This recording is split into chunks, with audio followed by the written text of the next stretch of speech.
ఎందుకు రామ్ నేనంటే నీకు అంత ఇష్టం? ఎందుకంటే నువ్వు నాన్నవి కదా.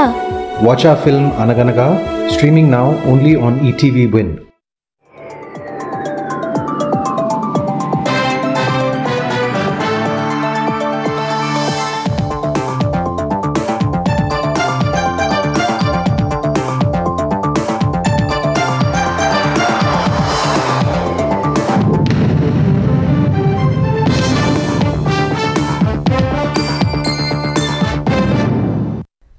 నమస్కారం, ఈటీవీ న్యూస్ కు స్వాగతం. ముందుగా ముఖ్యాంశాలు. వైసీపీ హయాం నాటి మద్యం మాఫియాలో 5 పాత్రదారుల పరారీ, లుకౌట్ నోటీసులు జారీ చేయించిన ఏపీ పోలీసులు. సజ్జల ఎస్టేట్ చెర నుంచి 63 ఎకరాలకు విముక్తి, అటవీ డీకేటీ భూములను స్వాధీనం చేసుకున్న రెవెన్యూ అధికారులు. పంచాయతీలో పెండింగ్ బిల్లుల చెల్లింపునకు తెలంగాణ సర్కార్ చర్యలు, 10 లక్షల రూపాయలలోపు వాటికి 153 కోట్లు విడుదల. తెలంగాణలో రైతులకు కడగండ్లు మిగిల్చిన అకాల వర్షాలు, కొనుగోలు కేంద్రాల్లో తడిచిన ధాన్యం, పిడుగుపాటుకు 4 మృతి. నంబాల శంకర్రావు మృతితో నక్సల్స్ కు కోలుకోలేని దెబ్బ, నాయకుడు లేక క్యాడర్ కకావికలమవుతుందన్న విశ్రాంత అధికారులు. దేశవ్యాప్తంగా అభివృద్ధి చేసిన 103 రైల్వే స్టేషన్లు నేడు ప్రారంభం, వచ్చే 8 నెలల్లో మరో 100 పూర్తవుతాయన్న రైల్వే మంత్రి. జూలై 8లోపు భారత్ అమెరికా మధ్య వాణిజ్య ఒప్పందం, ఆలోగా సుంకాలపై అవగాహనకు రావాలని ఇరు దేశాల ప్రయత్నం.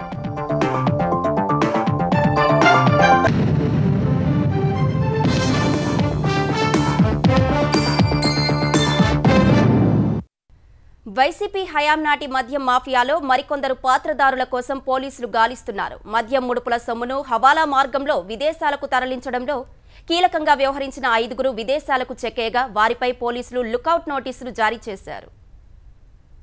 వైసీపీ హయాంలో వ్యవస్థీకృతంగా సాగిన మద్యం మాఫియా లోతుల్లోకి వెళ్లే కొద్దీ కొత్త పాత్రలు బయటికొస్తున్నాయి. మద్యం డిస్టిలరీల నుంచి ముడుపుల వసూళ్ల నెట్వర్క్లో రాజకేశిరెడ్డి కీలకమైతే డొల్ల కంపెనీలు ఏర్పాటు చేసి వాటి ద్వారా హవాలా మార్గంలో విదేశాలకు డబ్బు తరలింపు వ్యవహారంలో పాత్రధారులు మరికొందరున్నారు. ఇందులో 6 పాత్ర కీలకమని విచారణ బృందాలు గుర్తించాయి. మద్యం కుంభకోణంపై కూటమి ప్రభుత్వం విచారణకు ఆదేశించగానే వీరిలో 5 తట్టాబుట్టా సర్దుకొని విదేశాలకు పారిపోయారు. 4 యునైటెడ్ అరబ్ ఎమిరేట్స్ లో, మరొకరు థాయిలాండ్ లో ఉన్నట్లు గుర్తించారు. వీరిపై లుకౌట్ నోటీసులు కూడా జారీ అయ్యాయి. సిబిఐ ద్వారా అన్ని విమానాశ్రయాలు, నౌకాశ్రయాల ఇమ్మిగ్రేషన్ చెక్ పాయింట్ల వద్ద నిఘా ఏర్పాటు చేశారు. విదేశాలకు పారిపోయే ప్రయత్నంలో బూనేటి చాణక్య మాత్రం విఫలమై ఇటీవలే చెన్నై విమానాశ్రయంలో చిక్కారు. రాజకేశిరెడ్డి ఆర్థిక వ్యవహారాలన్నీ చూసిన చాణక్య అక్రమ నగదు వసూళ్లలోనూ కీలక పాత్రధారిగా ఉన్నారు. Aston Holdings LLP, White Shark Brew Private Limited, Golden Valley Brews and Distilleries LLP, Cellar Infra Private Limited వంటి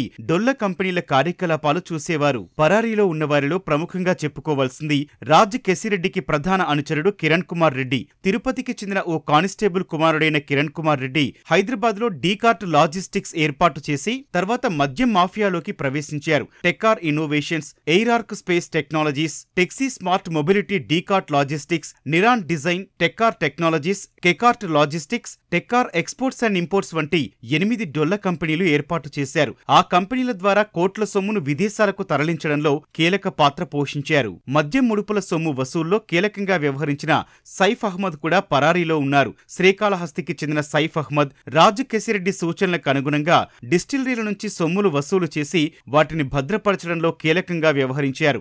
బెవరేజెస్ కార్పొరేషన్ ద్వారా ఆర్డర్లు, అమ్మకాల సమాచారం అంతా ఆయన చేతుల్లోనే ఉండేది.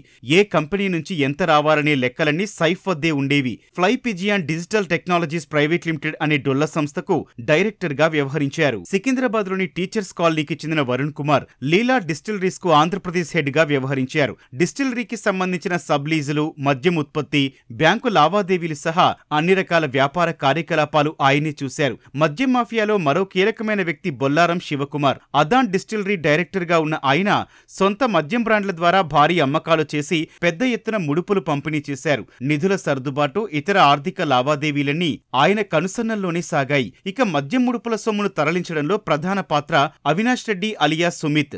గచ్చిబౌలికి చెందిన అవినాష్ రెడ్డి ఎవరో కాదు, రాజ్ కేసిరెడ్డి తోడల్లుడు. అదాన్ డిస్టిలరీ, దాని అనుబంధ సంస్థల వ్యాపార కార్యకలాపాల్లో అవినాష్ రెడ్డికి ప్రత్యక్ష ప్రమేయం ఉంది. వీరందరి కోసం పోలీసులు లుకౌట్ నోటీసులు జారీ చేశారు. కడప జిల్లాలో దశాబ్దాల తరబడి అటవీ భూములను ఆక్రమించి సాగు చేసుకుంటున్న వైసీపీ ముఖ్య నేత సజ్జల రామకృష్ణారెడ్డి కుటుంబ సభ్యులకు భారీ ఎదురుదెబ్బ తగిలింది. ఏళ్ల తరబడి సజ్జల కుటుంబ సభ్యుల చెరలో ఉన్న 63 ఎకరాలను ఎట్టకేలకు రెవెన్యూ అధికారులు స్వాధీనం చేసుకున్నారు. ఈ మేరకు కలెక్టర్ చెరుకూరి శ్రీధర్ ఉత్తర్వులు జారీ చేయడంతో ఆగమేఘాలపై సజ్జల ఎస్టేట్లోకి వెళ్లిన రెవెన్యూ అధికారులు ఆక్రమిత భూములను స్వాధీనం చేసుకుని బోర్డులు పెట్టి హద్దులు పాతారు. సీకేదిన్నె మండలంలోని సుగాలిబిడికి సమీపంలో సజ్జల కుటుంబ సభ్యులకు 184 ఎకరాల పట్టా భూమి ఉంది. ఆ పక్కనే సర్వే నెంబర్ 1629లో 11,000 ఎకరాల అటవీ భూమి ఉండగా సజ్జల కుటుంబ సభ్యులు 63 ఎకరాలను ఆక్రమించారు. సుగాలిబిడికి గ్రామానికి చెందిన బుక్కే రాజానాయకు తల్లి, భార్య పేరుతో ప్రభుత్వం ఇచ్చిన 2.5 ఎకరాల డీకేటీ భూమిని కూడా సజ్జల ఎస్టేట్లో కలిపేసుకున్నారు. వైసీపీ హయాంలో బాధితుడు 50 సార్లు ఫిర్యాదులు చేసినా అధికారులు చర్యలు తీసుకోలేదు. కూటమి ప్రభుత్వం త్రిసభ్య కమిటీని నియమించి విచారణ జరపగా 63 ఎకరాల అటవీ డీకేటీ భూమి ఆక్రమణకు గురైందని గుర్తించారు. భూముల ఆక్రమణకు బాధ్యులైన వారిపై క్రిమినల్ చర్యలు తీసుకోవాలని కడప కలెక్టర్ ఉత్తర్వుల్లో పేర్కొన్నారు. ఈ మేరకు సీకేదిన్న పోలీసులకు అధికారులు 2 రోజుల్లో ఫిర్యాదు చేసే అవకాశం ఉన్నట్టు తెలుస్తోంది. తెలంగాణలో పంచాయతీలకు పెండింగ్ బిల్లుల చెల్లింపుల కోసం రాష్ట్ర ప్రభుత్వం 153 కోట్ల రూపాయలు విడుదల చేసింది. రాష్ట్ర వ్యాప్తంగా పంచాయతీల్లోని 9,990 బిల్లులను ఒకే రోజు క్లియర్ చేసింది. 10 లక్షల రూపాయలలోపు బిల్లులను చెల్లించింది. ఇందులో గతేడాది ఆగస్టు వరకు పెండింగ్లో ఉన్న బిల్లులకు ప్రభుత్వం మొదట ప్రాధాన్యమిచ్చింది. ప్రత్యేక అభివృద్ధి నిధి ఎస్టీఎఫ్ కింద చేపట్టిన పనుల కోసం మరో 85 కోట్ల రూపాయలను ప్రభుత్వం విడుదల చేసింది. తెలంగాణలో గురుకుల విద్యార్థులకు కాస్మోటిక్ ఛార్జీలను నేరుగా వారి బ్యాంకు ఖాతాలో జమ చేసేలా కార్యాచరణ ప్రణాళిక సిద్ధం చేయాలని సంక్షేమ శాఖల అధికారుల్ని సీఎస్ రామకృష్ణారావు ఆదేశించారు. జూన్లో పాఠశాలలు పునఃప్రారంభం కాగానే విద్యార్థుల ఆధార్ ఫోటోలను సంబంధిత బ్యాంకు బ్రాంచీలకు అనుసంధానించి డెబిట్ కార్డులు మంజూరు చేయించాలని తెలిపారు. జూన్ నెలాఖరు నాటికి గురుకులాల్లోని సుమారు 6 లక్షల విద్యార్థుల ఖాతాల్లో కాస్మోటిక్ ఛార్జీల చెల్లింపులు జరిగేలా చర్యలు చేపట్టాలన్నారు. మంత్రులు, ప్రజాప్రతినిధుల సమక్షంలో రాష్ట్ర వ్యాప్తంగా ఒకే రోజు చెల్లింపులు జరిగేలా కార్యక్రమం రూపొందించాలని అధికారులకు సీఎస్ తెలిపారు. మహిళా సంఘాలు నిర్వహిస్తున్న మొబైల్ విక్రయ కేంద్రాల ద్వారా విద్యార్థులు సబ్బులు, కాస్మోటిక్ వస్తువులు కొనుగోలు చేసేలా చర్యలు తీసుకోవాలని సీఎస్ సూచించారు. తెలంగాణలో కొన్ని రోజులుగా కురుస్తున్న అకాల వర్షాలు అన్నదాతలకు అపార నష్టం కలిగిస్తున్నాయి. బుధవారం పలు చోట్ల వానకు పంటలు తడిసి ముద్దయ్యాయి. వరంగల్ జిల్లా నర్సంపేటలోని వ్యవసాయ మార్కెట్ కొనుగోలు కేంద్రంలో వరద నీటికి ధాన్యం కొట్టుకుపోయింది. మంచిర్యాల జిల్లా మందమర్రి మండలం సారంగపల్లి, పొన్నారం కొనుగోలు కేంద్రాల్లో వర్షం నీటికి ధాన్యం తడిసిపోయింది. నిర్మల్ జిల్లా కుంటాల మండలంలో తడిసిన ధాన్యాన్ని కొనుగోలు చేయాలంటూ రైతులు ధర్నా చేశారు. మెదక్ జిల్లాలో రామాయంపేటం, కొల్చారం, పాపన్నపేట, తూప్రాన్, చేగుంట మండలాల్లో ధాన్యం రాసుల కిందకి నీరు చేరింది. మహబూబాబాద్ జిల్లా కల్వల గ్రామంలో రైతులు టార్పాలిన్లు కప్పి ధాన్యం రాసుల చుట్టూ నీరు చేరకుండా కాలువలు తీసినప్పటికీ ఫలితం లేకపోయింది. పిడుగుపాటుకు మహబూబాబాద్ జిల్లాలో 2, నల్గొండ, మహబూబ్ నగర్ జిల్లాలో ఒక్కొక్కరు మృతి చెందారు. హైదరాబాద్లో కూడా వర్షం దంచుకొట్టింది. సికింద్రాబాద్, బోయిన్పల్లి, మారేడ్పల్లి, బొల్లారం, బేగంపేట ప్రాంతాల్లో కాలనీలు జలమయమయ్యాయి. జోరు వర్షానికి మోండా మార్కెట్లో ఇళ్లలోకి నీరు చేరి స్థానికులు ఇబ్బందులు ఎదుర్కొన్నారు. రోడ్లపైకి నీరు చేరడంతో వాహనదారులు తీవ్ర ఇబ్బందులు పడ్డారు. 3 రోజుల పాటు వర్షాలు కురుస్తాయన్న వాతావరణ కేంద్రం సూచన మేరకు నగరవాసులు అప్రమత్తంగా ఉండాలని అధికారులు కోరారు. వచ్చే ఏడాది మార్చి 31 నాటికి నక్సల్స్ రహిత భారతావని లక్ష్యంగా కేంద్ర ప్రభుత్వం చేపట్టిన ఆపరేషన్లో భద్రతా బలగాలు కీలక విజయం సాధించాయి. 4.5 దశాబ్దాల విప్లవోద్యమ చరిత్రలో తొలిసారి కేంద్ర ప్రధాన కార్యదర్శి హోదాలో ఉన్న నంబాల శంకర్రావును హతమార్చాయి. ఆపరేషన్ కగార్లో భాగంగా 2024-25లోనే మావోయిస్టులకు కోలుకోలేని దెబ్బ తగిలింది. కాకులు దూరని కారడవులను సైతం చీల్చుకుంటూ నక్సల్స్కు కంచుకోటలుగా ఉన్న దండకారణ్యంలోని ప్రాంతాలను ఒక్కొక్కటిగా బలగాలు తమ ఆధీనంలోకి తెచ్చుకున్నాయి. ఏడాదిన్నర కాలంలోనే 330 మంది మావోయిస్టులు మృతి చెందగా నక్సల్ ఉద్యమానికి కోలుకోలేని దెబ్బ తగిలింది.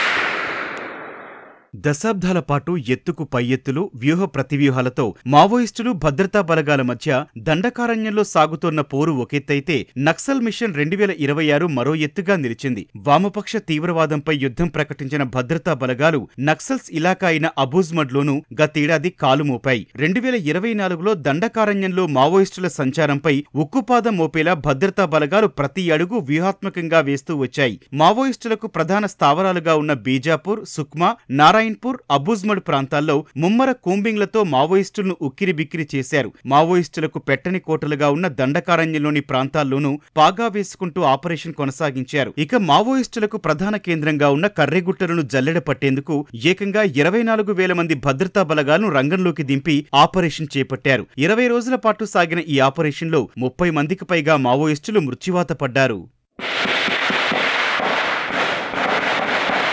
వాస్తవానికి కర్రెగుట్టల్లో మావోయిస్టు అగ్రనేతలు ఉన్నారన్న సమాచారంతోనే ఆపరేషన్ చేపట్టినప్పటికీ వారి సంచారాన్ని మాత్రం కనిపెట్టలేకపోయారు. కర్రెగుట్ట అటవీ ప్రాంతాల్లో అణువణువు తెలిసిన మావోయిస్టులు తమ అగ్రనేతలను సేఫ్ జోన్లోకి తరలించడంలో సఫలీకృతమైనట్లు ప్రచారం సాగింది. బుధవారం తెల్లవారుజామున నారాయణపూర్, బీజాపూర్ సరిహద్దు అటవీ ప్రాంతంలో మావోయిస్టు పార్టీ కేంద్ర ప్రధాన కార్యదర్శి నంబాల కేశవరావు అలియాస్ బసవరాజ్ అలియాస్ గగన్న ఎదురుకాల్పుల్లో మృత్యువాత పడగా భద్రతా బలగాలు పైచేయి సాధించినట్లయింది. 4.5 దశాబ్దాల నక్సల్ ఉద్యమంలో తొలిసారి ప్రధాన కార్యదర్శి హోదాలో ఉన్న వ్యక్తి ఎదురుకాల్పుల్లో హతమయ్యారు.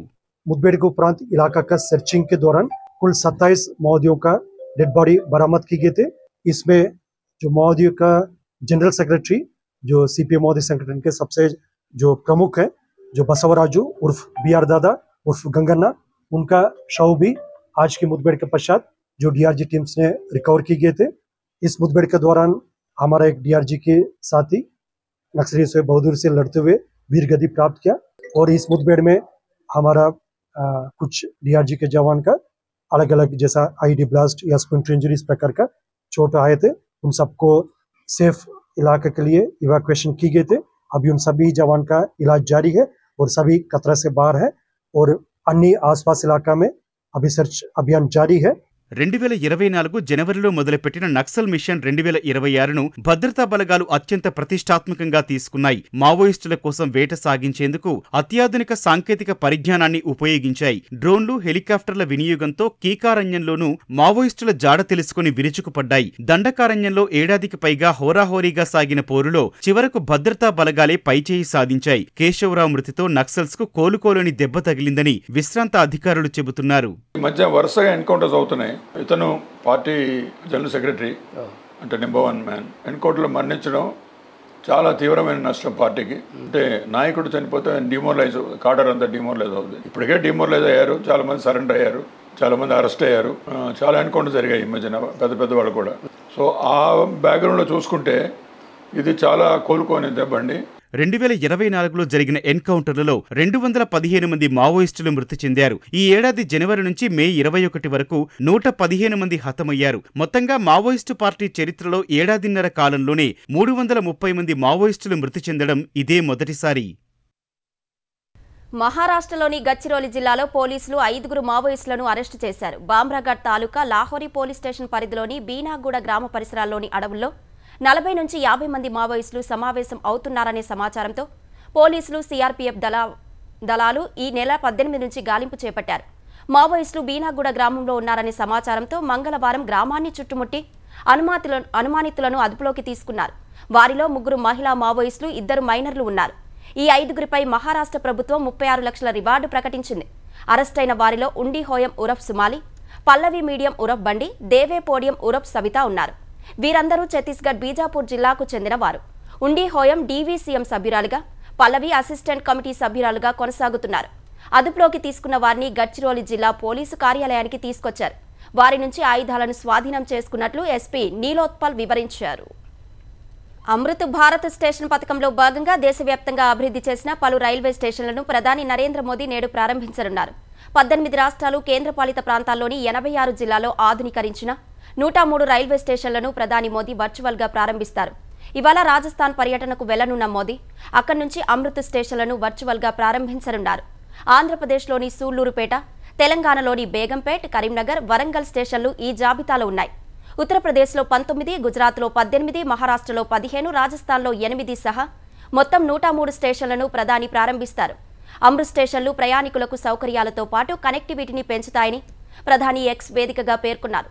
స్థానిక కళాకృతులు, సాంస్కృతిక వారసత్వానికి స్టేషన్ల అభివృద్ధిలో ప్రాధాన్యం ఇచ్చినట్లు రైల్వే మంత్రి అశ్విని వైష్ణవ్ చెప్పారు.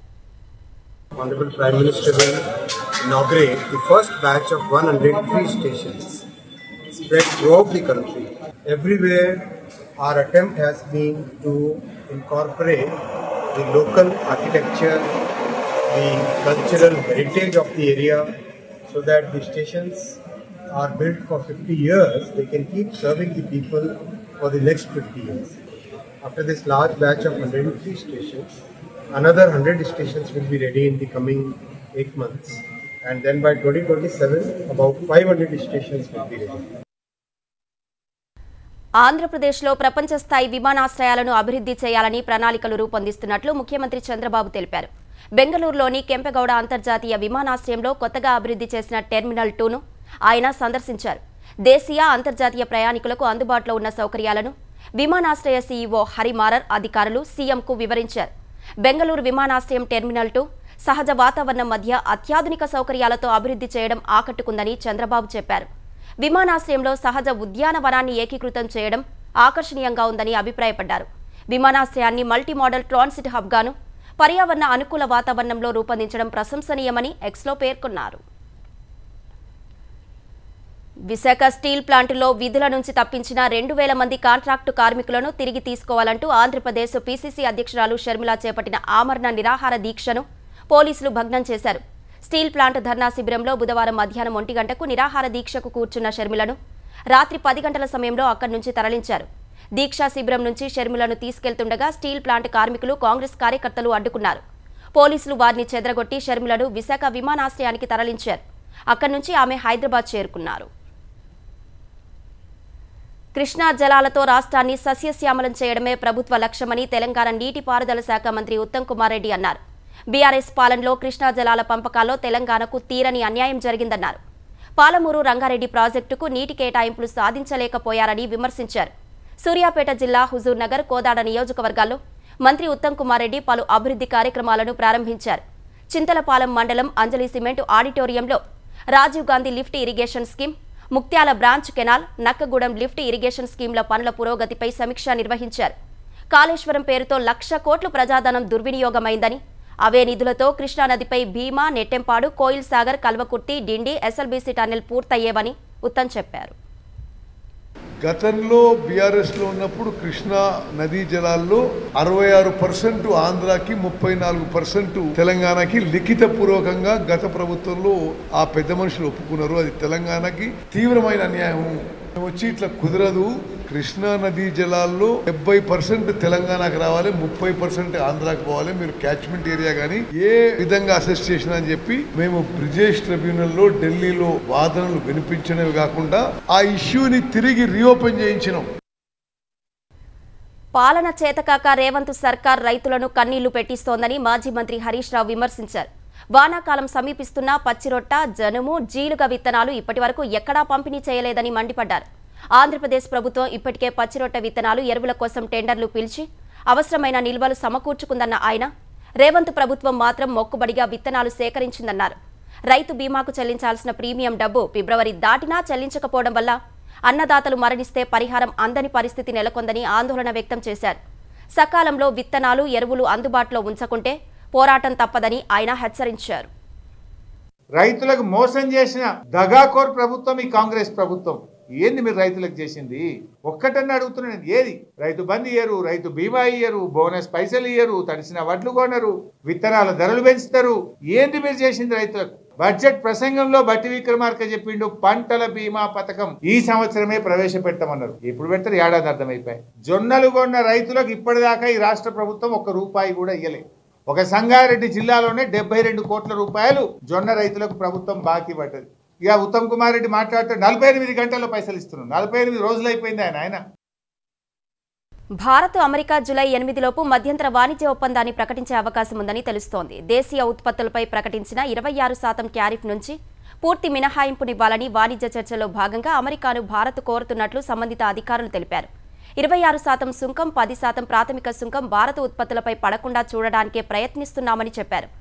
ఏప్రిల్ 2న భారత ఉత్పత్తులపై అమెరికా అదనంగా 26% టారిఫ్ ప్రకటించింది. ఆ తర్వాత జూలై 9 వరకు వాయిదా వేసింది. జౌలి, రత్నాభరణాలు, తోలు వస్తువులు, గార్మెంట్లు, ప్లాస్టిక్స్, రసాయనాలు, రొయ్యలు ఉత్పత్తులపై సుంకం తగ్గింపులను భారత్ కోరుతోంది. నిర్దిష్ట పారిశ్రామిక వస్తువులు, వాహనాలు, వైన్, పెట్రో రసాయన ఉత్పత్తులు, డైరీ వంటి వాటిపై సుంకం తగ్గించాలని అమెరికా కోరుతోంది. వాటిపై జూలై 8లోగా అవగాహనకు రావాలని ఇరు దేశాలు భావిస్తున్నాయి. ఢిల్లీలో బలమైన గాలులతో కూడిన వర్షం బీభత్సం సృష్టించింది. అనేక ప్రాంతాల్లో చెట్లు, హోర్డింగులు నేల కొరిగాయి. విద్యుత్ సరఫరాకు ఆటంకం కలిగింది. చెట్లు, విద్యుత్ స్తంభాలు పడి వేర్వేరు ప్రాంతాల్లో 2 మృతి చెందగా 11 మంది గాయపడ్డారు.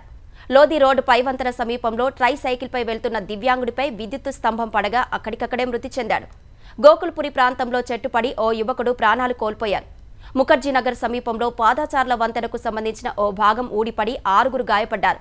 మంగోల్పురి ప్రాంతంలో ఓ భవంతిలోని బాల్కనీ కూలగా 4 గాయపడ్డారు. ఢిల్లీ నోయిడా, ఢిల్లీ గజియాబాద్, ఢిల్లీ గురుగ్రామ్ రహదారులపై చెట్లు విరిగిపడి భారీగా ట్రాఫిక్ జామ్ ఏర్పడింది. బలమైన గాళ్ల దాటికి ట్రాక్లపై వస్తువులు పడడంతో మెట్రో రైళ్ల సేవలకు ఆటంకం కలిగింది. ఢిల్లీతో పాటు శివారు ప్రాంతాల్లో 60 నుంచి 70 కిలోమీటర్ల వేగంతో గాలులు వీచాయని వాతావరణ శాఖ తెలిపింది. ఢిల్లీ నుంచి శ్రీనగర్కు వెళ్తున్న ఓ ఇండిగో విమానం గాల్లో ఉండగా తీవ్ర కుదుపులకు లోనైంది. వడగండ్ల దాటికి విమానం ముందు భాగం దెబ్బతింది. ప్రయాణికులు తీవ్ర భయాందోళనకు గురై కేకలు వేశారు. వెంటనే పైలట్ ఎమర్జెన్సీ ప్రకటించి శ్రీనగర్ ఏటీసీకి సమాచారం ఇచ్చారు. విమానం ల్యాండింగ్కు అధికారులు చర్యలు చేపట్టగా పైలట్ సురక్షితంగా ల్యాండ్ చేశారు.